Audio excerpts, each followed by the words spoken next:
Hi viewers, நான் தான் உங்கள் கேஎஸ். இன்றைக்கி எஸ்டிஆர் சிம்பு அவர்களோட அப்டேட் தான் நம்ம தெரிஞ்சுக்க போகிறோம். எஸ்டிஆர் சிம்பு அவர்கள் பார்த்திங்கன்னா மாநாடு படம் மூலமாக கம்பேக் கொடுத்து 100 crores கிளப்பில் இணைஞ்சாருங்கிறது எல்லாத்துக்குமே தெரியுங்க. அதுக்கப்புறமா வெந்து தணிந்தது காடு, 10 தலை போன்ற ஹிட் படங்களை கொடுத்தாரு. இப்போ பார்த்திங்கன்னா உலகநாயகன் கமலஹாசனோட தக் லைஃப் படத்தில் நடிச்சிட்டு வராரு.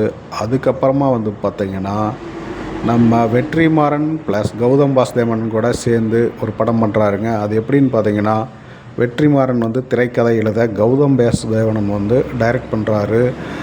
ஏற்கனவே பார்த்திங்கன்னா வெற்றிமாறன் வடசென்னை படத்தை எஸ்டிஆருக்கு தான் எழுதியிருந்தார். இந்த படம் பார்த்திங்கன்னா எஸ்டிஆர்னால கால் ஷீட் கொடுக்க முடியல. அதுக்கப்புறமா தாங்க தனுஷ்க்கு போச்சு.